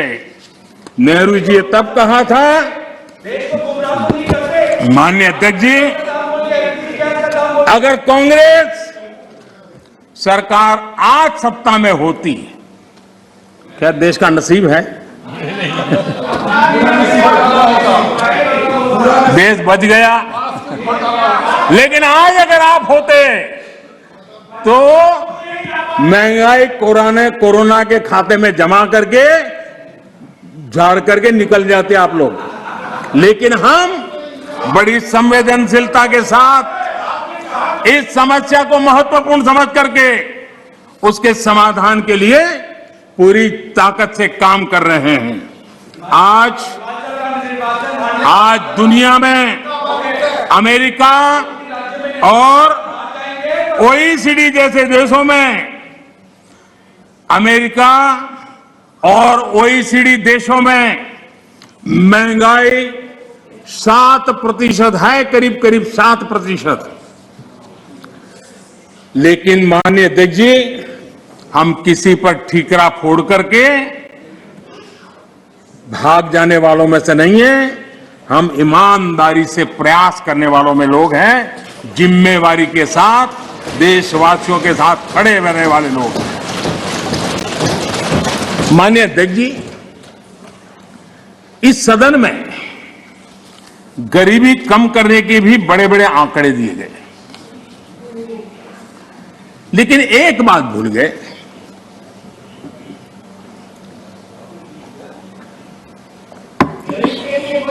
माननीय सदस्य प्लीज, इस देश का गरीब इतना विश्वासघाती नहीं है कि कोई सरकार उसकी भलाई के काम करे और वो फिर उसको ही सत्ता से बाहर करे। ये देश के गरीब के स्वभाव में नहीं है। आपकी ये दुर्दशा इसलिए आई क्योंकि आपने मान लिया था कि नारे देकर के गरीबों को अपनी चुंगाल में फंसाए रखोगे, लेकिन गरीब जाग गया, गरीब आपको जान गया। इस देश का गरीब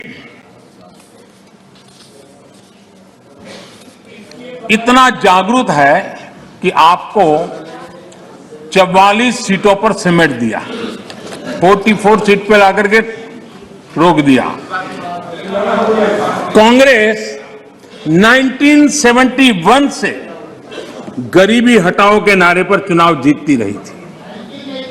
40 साल बाद गरीबी तो हटी नहीं, लेकिन कांग्रेस सरकार ने नई परिभाषा दे दी।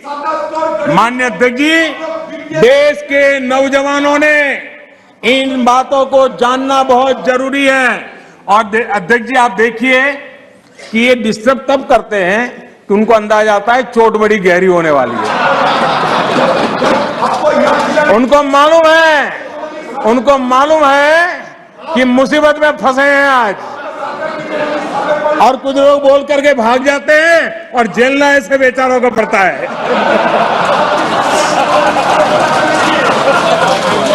माननीय अध्यक्ष जी, 40 साल बाद कांग्रेस, गरीबी तो नहीं हटी, लेकिन गरीबों ने कांग्रेस को हटा दिया। और कांग्रेस ने क्या किया? माननीय अध्यक्ष जी, कांग्रेस ने गरीबी की परिभाषा बदल दी।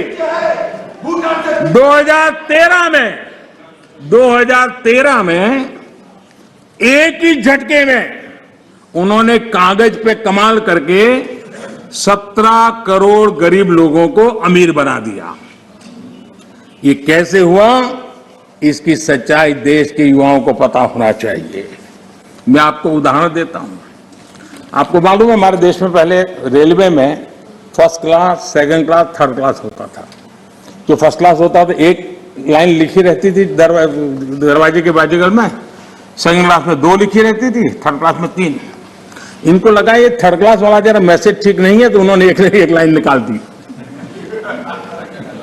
ये इनके तरीके ऐसे ही हैं, और उनको लगता है कि वो गरीबी हट गई, और उन्होंने सारे उसके बेसिक नॉर्म्स बदल करके कह दिया 17 करोड़ गरीब नहीं गिने जाएंगे। इस प्रकार से आंकड़े बदलने का काम वो करते रहे हैं। माननीय अध्यक्ष जी,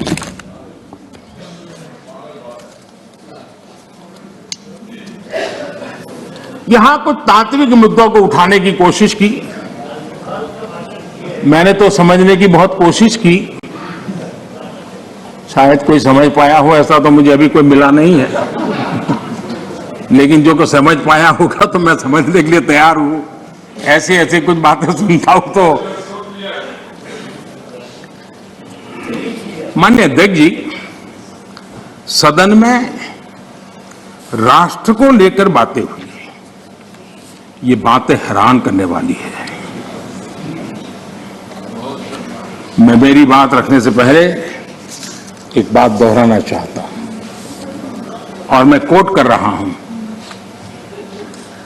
यह जानकारी बेहद हैरत में डालने वाली है कि बंगाली, मराठे, गुजराती, तमिल, आंध्र, उड़िया, असमी, कन्नड़, मलयाली, सिंधी, पंजाबी, पठान, कश्मीरी, राजपूत और हिंदुस्तानी भाषा भाषी जनता से बसा हुआ विशाल मध्य भाग कैसे सैकड़ों वर्षों से अपनी अलग पहचान बनाए हैं। इसके बावजूद इन सबके गुण दोष कमोबेश एक से हैं। इसकी जानकारी पुरानी परंपरा और अभिलेखों से मिलती है।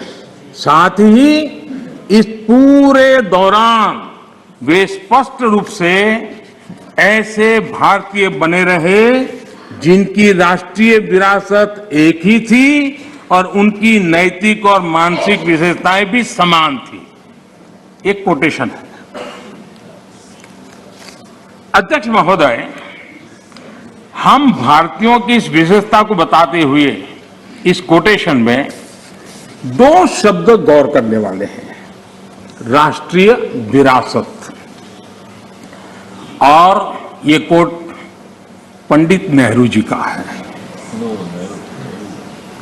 ये बात कही थी नेहरू जी ने और अपनी किताब भारत की खोज में है।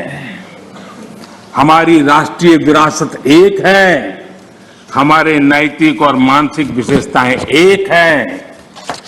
क्या बिना राष्ट्र के ये संभव है? इस सदन का ये कहकर भी अपमान किया गया कि हमारे संविधान में राष्ट्र शब्द नहीं आता।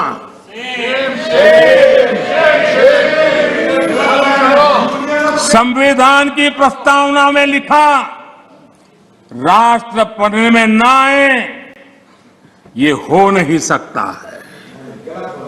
कांग्रेस ये अपमान क्यों कर रही है, मैं इस पर विस्तार से अपनी बात रखूंगा। माननीय अध्यक्ष जी, राष्ट्र कोई सत्ता या सरकार की व्यवस्था नहीं है। माननीय अध्यक्ष जी, हमारे लिए राष्ट्र एक जीवित आत्मा है।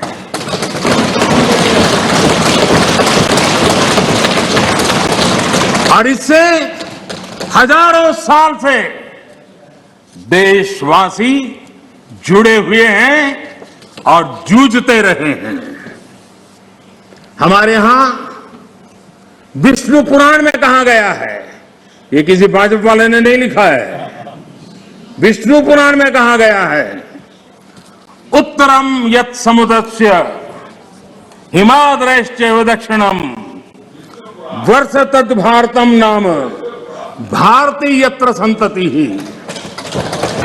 यानी समुद्र के उत्तर में और हिमालय के दक्षिण में जो देश है उसे भारत कहते हैं तथा उनकी संतानों को भारती कहते हैं। विष्णु पुराण का ये श्लोक अगर कांग्रेस के लोगों को स्वीकार्य नहीं है तो मैं एक और कोट इस्तेमाल करूंगा, क्योंकि कुछ चीजों से आपको एलर्जी हो सकती है।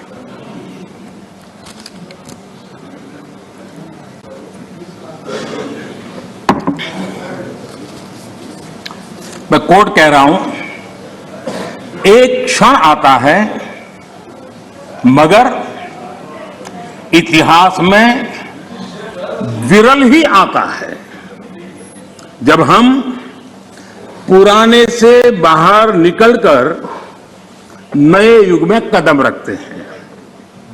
जब एक युग समाप्त हो जाता है, जब एक देश की लंबे समय से दबी हुई आत्मा मुक्त होती है।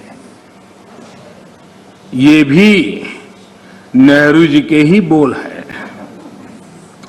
आखिर किस नेशन की बात नेहरू जी कर रहे थे जी? ये नेहरू जी कह रहे हैं।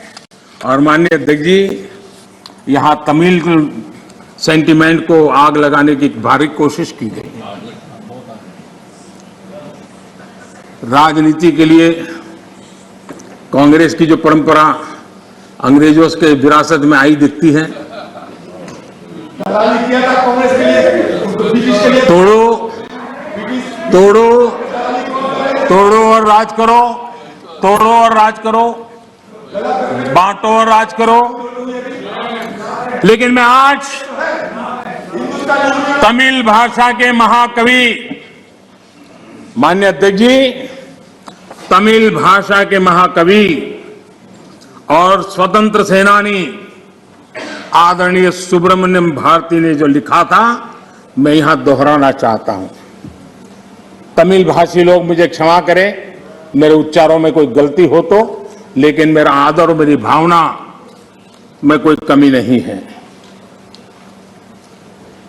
सुब्रमण्यम भारती जी ने कहा था, मन्नुम इमय मलय एंगल मलय पन्नरुम उपनिट नुलेंगल नुले पार मिसे एधोरु नुल इधु पोले पोन निलोर भारत नांडेघल नाडे पोट रुवोम इकते इमक किलेडे। इसका भावार्थ जो उपलब्ध है वो इस तरह का है। सुब्रमण्यम भारती जी कहते हैं, जो उन्होंने तमिल भाषा में कहा है उसको मैं अनुवाद, जो भाव मुझे उपलब्ध हुआ है मैं कह रहा हूं। सम्मानित जो सकल विश्व में महिमा जिनकी बहुत रही है, महिमा जिनकी बहुत रही है, अमर ग्रंथ से वे सभी हमारे, अमर ग्रंथ वे सभी हमारे, उपनिषदों का देश यही है। सुब्रमण्यम भारती कह रहे हैं, गाएंगे यत हम सब इसका, गाएंगे यत हम सब इसका, यह है स्वर्णिम देश हमारा, यह है स्वर्णिम देश हमारा। आगे कौन जगत में हमसे, आगे कौन जगत में हमसे, यह है भारत देश हमारा, यह है भारत देश हमारा। ये सुब्रमण्यम भारती जी की कविता का भाव है। ये वो संस्कृति है। और मैं आज तमिल के सब नागरिकों को सैल्यूट करना चाहूंगा।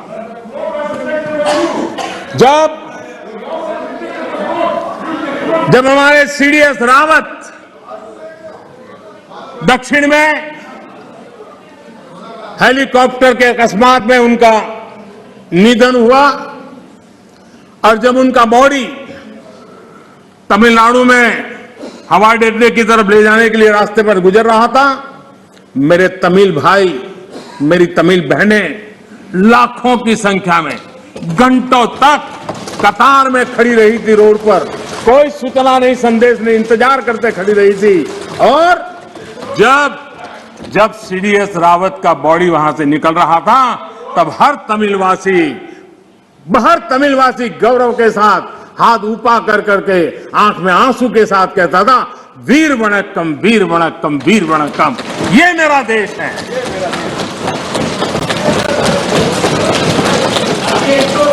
लेकिन कांग्रेस को हमेशा से इन बातों से नफरत रही है। विभाजनकारी मानसिकता उनके डीएनए में घुस गई है। अंग्रेज चले गए, लेकिन बांटो और राज करो, ये नीति कांग्रेस ने अपना चरित्र बना लिया है। और इसलिए ही आज कांग्रेस टुकड़े टुकड़े गैंग की लीडर बन गई है।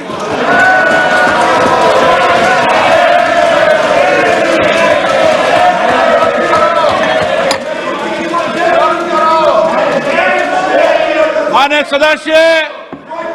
सदस्य प्लीज, मैंने सभी माननीय सदस्यों को पर्याप्त समय पर्याप्त अवसर दिया था। जब सदन के नेता बोल रहे हैं ये अपराधित आचरण आपका ठीक नहीं है, ये सदन की गरिमा नहीं है।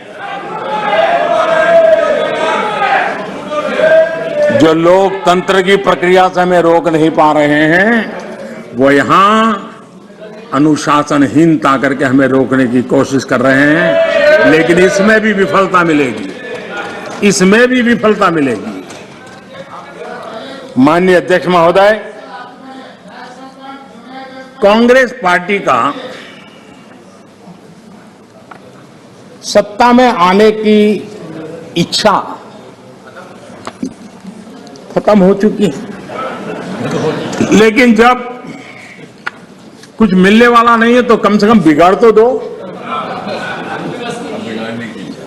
ये फिलॉसफी पर आज निराशावादी, लेकिन उस मोह में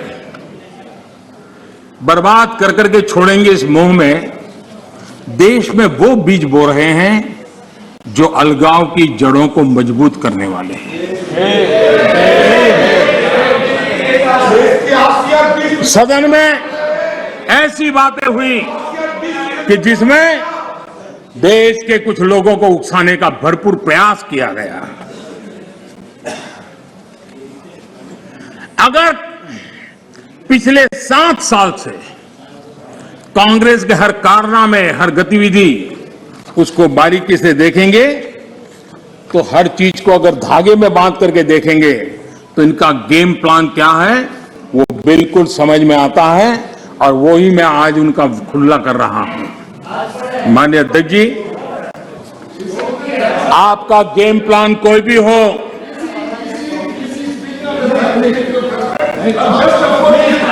माननीय अध्यक्ष जी, ऐसे बहुत लोग आए और चले गए,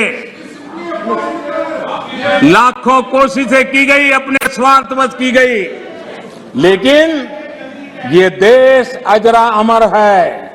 इस देश को कुछ नहीं हो सकता। आने वालों को, इस प्रकार की कोशिश करने वालों को हमेशा कुछ न कुछ गंवाना पड़ा है। ये देश एक था, श्रेष्ठ था। यह देश एक है, यह देश श्रेष्ठ है और श्रेष्ठ रहेगा। इसी विश्वास के साथ हम आगे बढ़ रहे हैं। माननीय अध्यक्ष जी,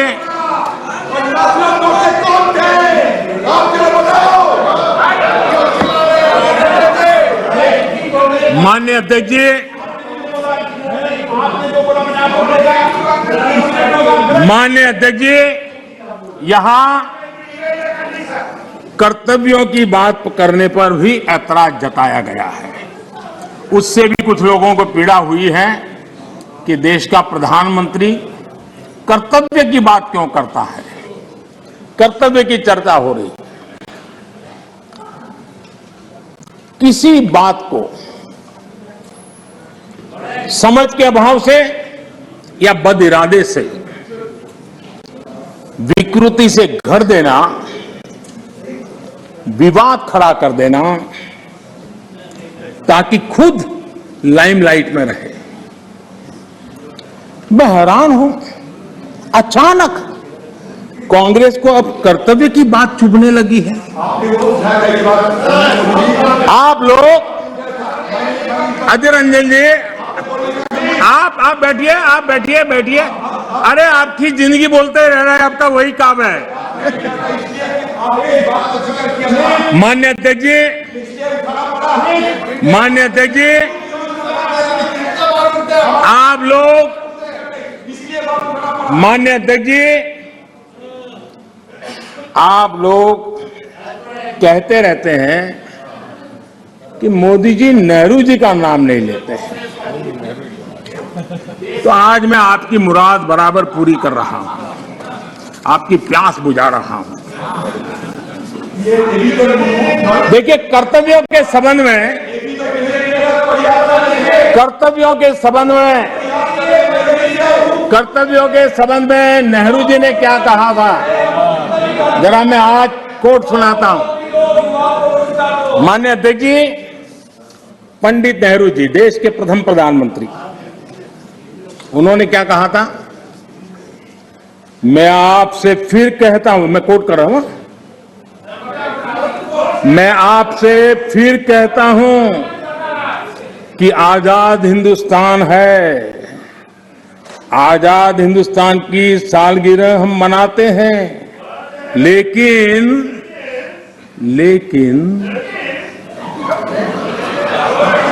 आ गया समझ, सीखो, सीखने में काम आएगा, तैयारी करो। लेकिन आजादी के साथ जिम्मेदारी होती है, और कर्तव्य को ही दूसरे शब्दों में जिम्मेदारी कहते हैं।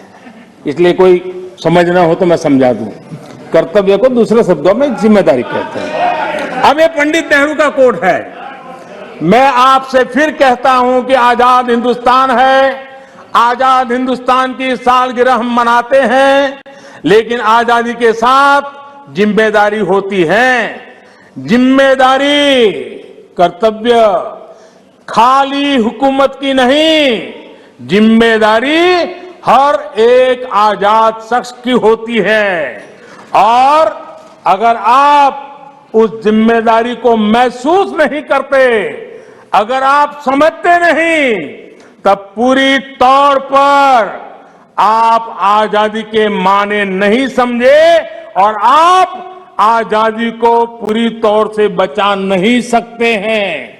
ये कर्तव्य के लिए देश के प्रथम प्रधानमंत्री पंडित नेहरू जी ने कहा था, लेकिन आप उसको भी भूल गए, आप उसको भी भूल गए। माननीय अध्यक्ष जी, मैं सदन का ज्यादा समय लेना नहीं चाहता हूं, अब वो भी थक गए हैं। माननीय अध्यक्ष जी, हमारे यहां माननीय अध्यक्ष जी, हमारे यहां कहा गया है क्षणशः, हमारे यहां कहा गया है क्षणशः कणश्चैव विद्याम अर्थच साधयेत्। क्षणे नष्टे कुतो विद्या कणे नष्टे कुतो धनम। अर्थात विद्या ज्ञान के लिए एक एक पल महत्वपूर्ण होता है। संपत्ति संसाधनों के लिए एक एक कण जरूरी होता है। एक एक क्षण बर्बाद करके ज्ञान हासिल नहीं किया जा सकता और एक एक कण बर्बाद किया गया, छोटे छोटे संसाधनों का समुचित प्रयोग नहीं किया गया तो संसाधन व्यर्थ हो जाते हैं। मैं कांग्रेस और उसके सहयोगियों से कहूंगा, आप ये मंथन जरूर कीजिए कि कहीं आप इतिहास के इस महत्वपूर्ण अहम क्षण को नष्ट तो नहीं कर रहे हैं।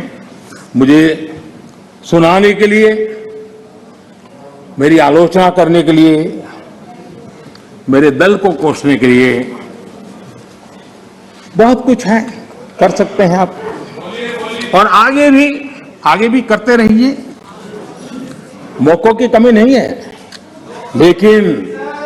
लेकिन आजादी के अमृत काल का ये समय, 75 वर्ष का ये समय भारत की विकास यात्रा में सकारात्मक योगदान का समय है।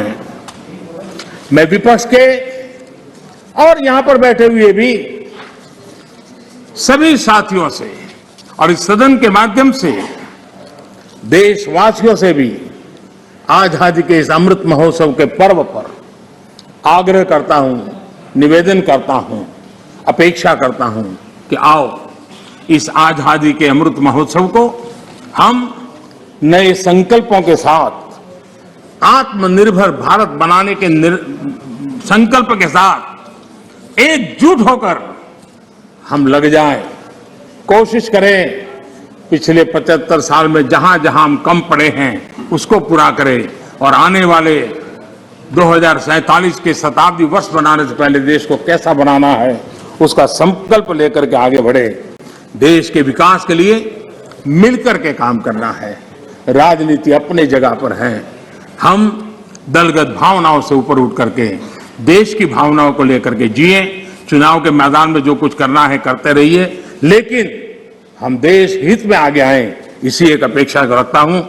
आजादी के 100 वर्ष जब होंगे, ऐसे ही सदन में जो लोग बैठे होंगे वो जरूर चर्चा करेंगे कि ऐसी मजबूत नींव पर, ऐसी प्रगति के पर पहुंची हुई 100 साल की उस यात्रा के बाद देश ऐसे लोगों के हाथ में जाए ताकि उनको आगे ले जाने का मन कर दे। हम यही सोचें कि जो समय मिला है उसका हम सदुपयोग करें। हमारे स्वर्णिम भारत के निर्माण में हम कोई कोताही न बरतें, पूरे सामर्थ्य के साथ उस पर काम में लगे।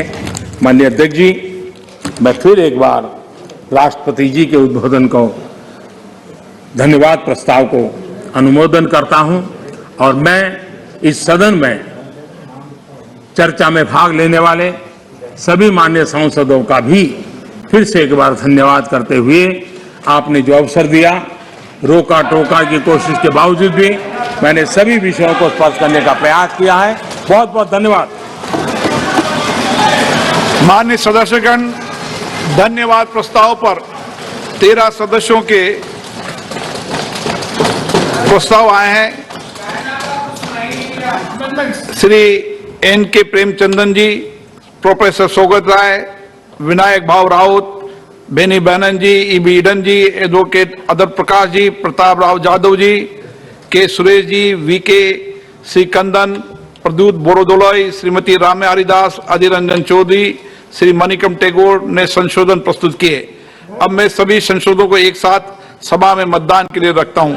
प्रश्न है कि माननीय सदस्यों द्वारा प्रस्तुत सभी संशोधनों को स्वीकृत किया जाए। जो सदस्य पक्ष में हाँ गए, जो सदस्य विरोध में ना गए।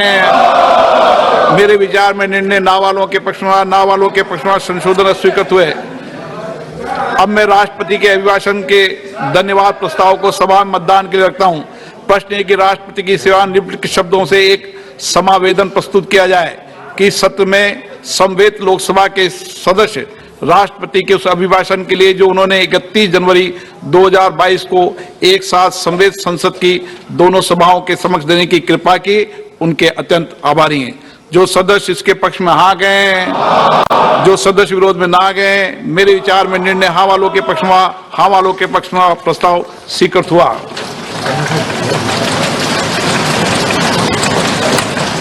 अब केंद्रीय बजट पर सामान्य चर्चा होगी और उसके बाद जो शून्यकाल के लोग बचे हैं उन पर होगी। श्री